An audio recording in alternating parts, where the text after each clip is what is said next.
Elle s'est livrée. Le 28 décembre dernier, une triste nouvelle a été annoncée puisqu'il s'agit du décès de Grishka Bogdanov. Il a été rejoint par son frère, Igor, seulement 6 jours plus tard, soit le 3 janvier. Tous deux étaient des scientifiques très controversés mais également des personnages incontournables du paysage audiovisuel français. Ils étaient hospitalisés après avoir contracté le Covid-19 et il a rapidement été révélé qu'aucun des deux n'était vacciné. Une nouvelle qui a beaucoup surpris. Sur l'antenne de BFM TV le 5 janvier dernier, Amélie de Bourbon-Parme a donné des explications. L'ancienne épouse d'Igor a révélé une phobie des jumeaux. C'était vraiment une décision, ou non-décision, très personnelle qui est liée à leur phobie des médecins et des médicaments, a-t-elle d'abord assuré. Selon elle, les frères Bogdanov n'étaient pas les seuls à être dans ce cas-là et il ne faisait pas du tout un sujet politique. Il n'essayait d'évangéliser personne sur ce sujet, a-t-elle poursuivi avant d'ajouter, alors vraiment, Igor, de tout le temps que je l'ai connu, n'a jamais pris autre chose qu'une aspirine de temps en temps quand il avait mal à la tête, a-t-elle conclu. Ils n'aimaient pas. Durant toute leur carrière, les frères Bogdanov ont été de grands scientifiques. Ainsi, découvrir qu'ils n'étaient pas vaccinés a été une très grande surprise pour le public. Si est quand même assez particulier. Ils avaient tous les deux 72 ans.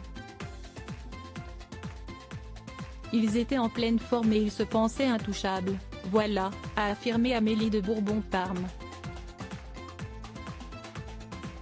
Par la suite, elle a expliqué ne pas savoir pourquoi ils n'étaient pas vaccinés. Ça touche à des choses très intimes. Tout le monde peut comprendre ça, on a tous des choses qu'on n'arrive pas à faire et qu'on aimerait faire, a-t-elle assuré avant d'ajouter, ça inquiétait l'entourage, on se disait qu'il devait faire des contrôles de temps en temps à cet âge-là. Toutefois, la mort était un sujet très délicat pour Igor et Grishka. Ça a un lien avec le sujet de la mort qui pour eux était tabou mais qui les faisait en même temps. Ils ont travaillé toute leur vie sur l'origine de l'univers, sur des choses métaphysiques et ça nous renvoyait à leur finitude, a précisé Amélie de Bourbon-Parme. L'ancienne épouse d'Igor s'est ensuite souvenue d'un message qu'elle a reçu. Un ami m'a écrit en me disant que Igor lui avait dit que la mort n'existe que lorsqu'on l'observe. Il ne voulait plus observer ou regarder tout ce qui avait un lien avec ça. C'était quelque chose qu'il voulait oublier, a-t-elle conclu.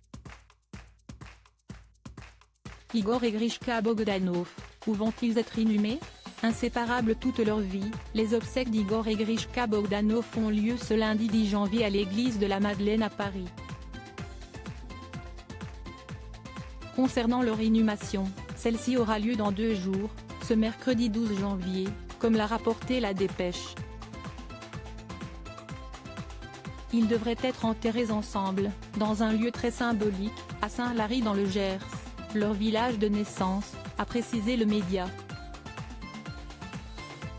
Leur famille s'était installée dans la région lorsque leur grand-mère a quitté la cour d'Autriche.